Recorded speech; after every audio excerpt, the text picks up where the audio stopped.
Good morning to you, Julia Hanschel. Hey, good morning. How is it? My thoughts were a million miles away. It's okay, though. At Yeah. least you were having thoughts. Yeah, I was. I'll share them with you. I mean, it's nothing to do with education other than the fact that education is supposed to make us think and it's supposed to make us take a situation and look deeper at it. So last night I was at the opening of a constituency branch, helping a friend, and the national anthem played. And I wondered to myself, why don't we put our hands on our hearts? Because that's how it makes me feel, you know. Hmm. And I looked around at all the faces while the national anthem was playing, and I thought to myself, my God, we really love our country. We really love our country. Mm-hmm. So at Lockerbie, we say the national pledge every Monday, and it is like pulling teeth. I mean, we're not asking them to sing a bunch of hymns. We're just saying the national pledge. Mm-hmm. And you'd be amazed what raising a young generation, how important it actually is. Because you want that enlightenment to actually happen.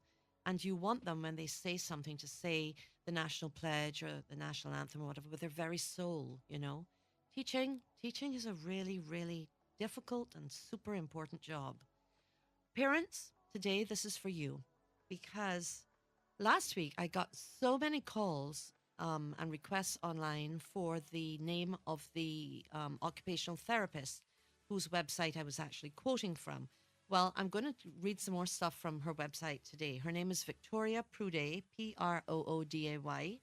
She writes a blog, so it's a WordPress blog, and she, dates it and she gives a little tagline of what it's about.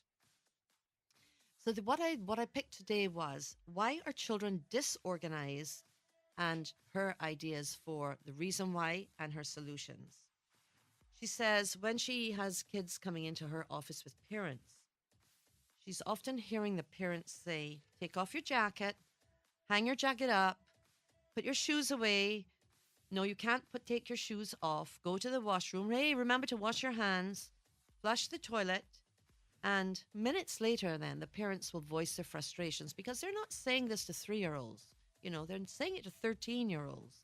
They'll say, I can't believe it. My son, he's 13 years old. He still forgets his lunchbox. He still forgets something that belongs in his backpack. He still forgets to put homework that he did last night into his backpack. He constantly loses school books. He never has a pencil.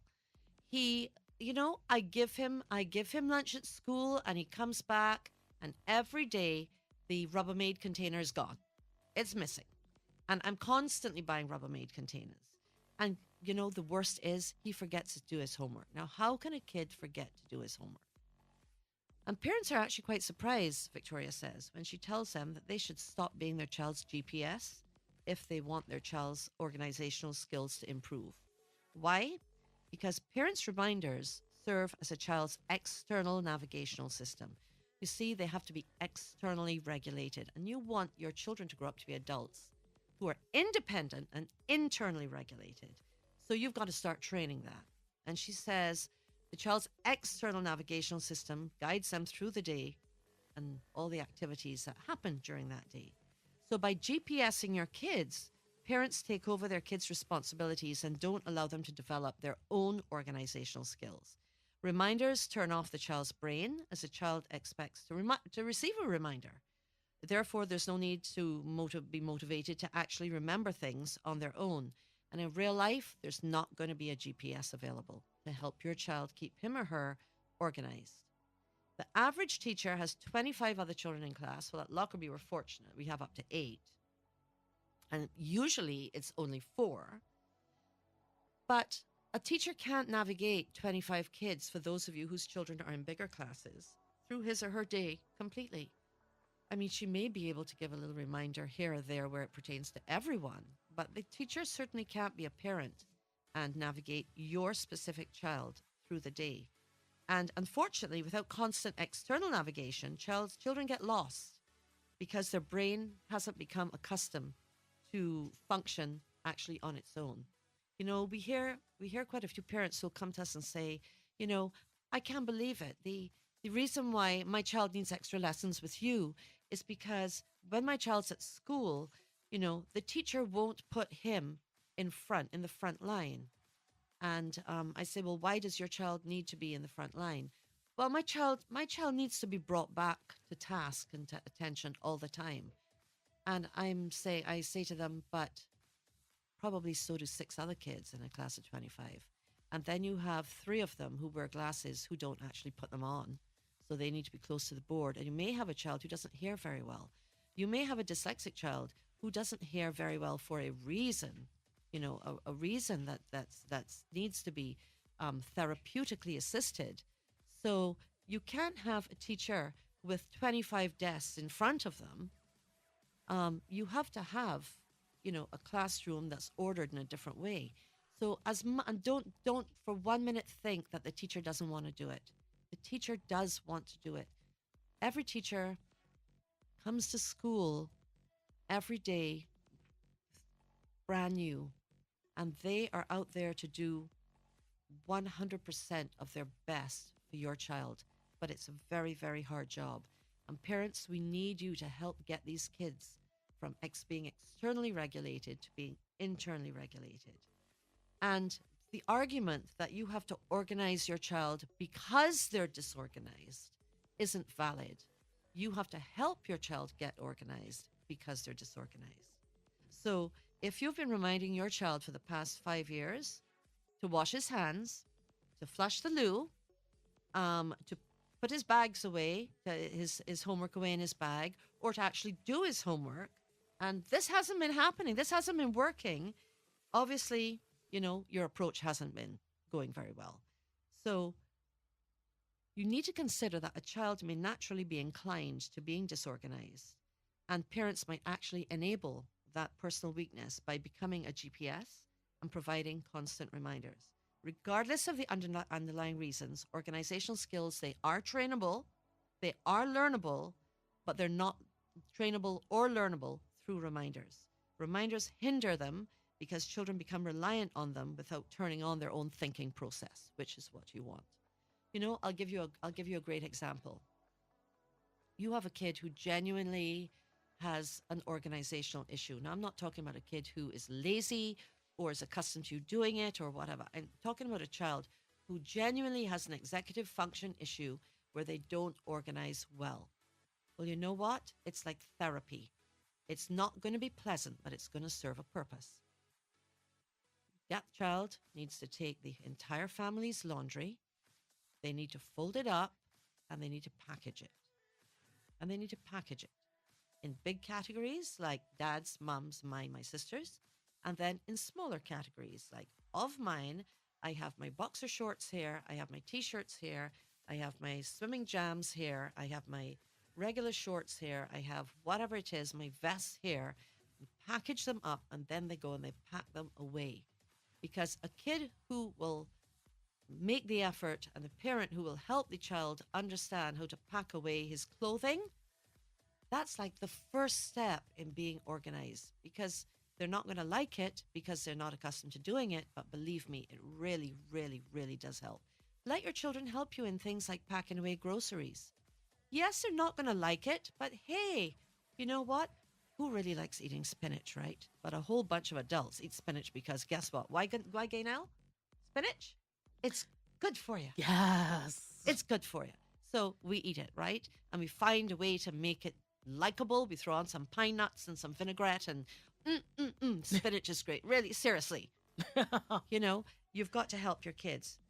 So there are lots of organizational strategies. Teach your child to use a calendar. One on the wall or one online. Start it off and monitor as your child actually uses it. Because a child who is forgetting to do homework needs a calendar. A child who's forgetting to put his clothes away after they've been put in his room needs a calendar. A child who forgets to pack his homework into his bag needs a checklist and a calendar. Yeah? It's a useful skill that's going to help them become self-sufficient when the day comes and they need to practice organizational skills independently, often for their job. What would you be like without organizing your day? You would have a lot of dead air, is what you'd have. Yeah. I mean, everybody has to get organized, right? Visual checklists are absolutely great. Find something that works for your kid. Sometimes it's different color post it notes. You know that the green post it note talks about homework, and the pink post it note talks about all the different things you have to take on a certain day. You know, the yellow post it note is about your lunch. Help your child remember, help them remember. Place them where they need to check on it before they exit the door until it actually becomes a habit. Because you're going to need to help to trigger your child's memory because they'll learn to do things in a specific sequence. We are creatures of sequence. Think about it. Creatures of sequence. Every time we make a recipe, we're a creature of sequence. Every time we get up to follow our morning routine before going out, we're a creature of sequence. And let that alarm clock not go off on time and shoot your sequence off by 20 minutes, and you'll understand how well you actually function with a sequence. Use a reward system to reward your child's success for adhering to actual checklists. Positive reinforcement is great. Catch your child being good. Catch them being good. There is nothing that a child loves more than genuine praise. And a child who doesn't get a lot of it, you need to set them up for it. Set them up so you catch them being good and they get that genuine praise. And you know what? They'll smell that false praise 10 miles off. You can't give them that. So provide these checklists, catch your child being good. It's going to be effective for learning, far more effective than pointing out when they're doing something wrong. Catch them being good. Help establish organizational aids such as folders for completed schoolwork and to be completed schoolwork. So they can, get the school supplies they need, they get involved and all that kind of thing. This is kind of interesting. So my 16-year-old a student has a driver's license. And I said to my class, right, guys, I need folders, I need line paper, you need 2B pencils for your multiple choice, you need erasers, you need post-it notes, you need highlighters, etc., get them. So quite a few kids had, or they had bits and pieces and they were getting them. One kid, oh, I'm going to tell my mom. No, you're not telling your mom. You have a driver's license. And she gives you pocket money. Go and get them. Well, no, I think I'm going to tell my mom. No, you're not going to tell your mom. And I wrote to the mom and said, please help me. Do not go and get this stuff for your son. Yeah? Well, he came to school with everything yesterday by his own hands. He went and he got them. I was so proud of this kid. And guess what? He was so proud of himself. So you got to do what you got to do. Because after all, these aren't adults yet. They're adults in training. Yeah? So getting them organized is just really, really important part of their day. You got to involve them in activities that promote organizational skills, like following a shopping list, sorting laundry, cooking, using a recipe, and so on. And you know what? This is a great learning tool. Let your child fail. Every now and again, let them fail and let them face the consequence of being disorganized so that they learn from their own mistakes. If your child forgets homework at home, instead of packing it in the bag, leave it there. Don't bring it for them. You know what? How many times do you think you'll have to do that? Once? I think you're only going to have to do it once. Let them face the music once, because in real life, you need to teach them resilience. You need to teach them coping skills, because when they do fail, sometimes accidents happen, you miss things, you slip up, you have to be able to cope with it. Yeah? When they forget their lunch, no child's going to die from going hungry for one day. But guess what? That lunch nut's not going to be forgotten on day 2. And your child might even discover who his true friends are too. Yeah? So you got to help them. You got to help them sometimes to fail. And you've got to learn that word no. No parent really wants to say it, but you've got to learn that word no. So help your child become his or her own GPS. You're going to be providing them with an invaluable lesson that's going to serve them immensely as they grow and as their responsibilities become more challenging. And you know, the funny thing about responsibilities and challenges, this is a really fast-paced world, and everything is happening at the speed of light. It's happening far quicker than it did in my childhood. And these kids need to learn to be flexible and adaptable, because the challenges are coming at them fast and they're coming at them furious. So you got to help them be prepared to navigate this world they're going to be in. You're going to be surprised to see how much your child is actually capable of learning, capable of remembering, capable of organizing, and capable of finding all the tools that he or she needs to actually help himself get organized. And most of all, yes, your life will be easier, but you will be thoroughly, thoroughly shocked and happily amazed to to find out, if you follow these few instructions, how good your kid feels about himself, how absolutely proud he is or she is of themselves when they start to get some control over their life. And you need to help them by actually setting them up with all these tools. So I hope you found today useful. I'll probably come back to Victoria again because she's become like my new go to guru. If you'd like to read more, go to Victoria Prudet. She has a blog, and this is the kind of thing she has on it. And it's just the most wonderful resource for parents. But Lockerbie, we're always here. Give us a call if you need to chat. And I'll talk to you next week.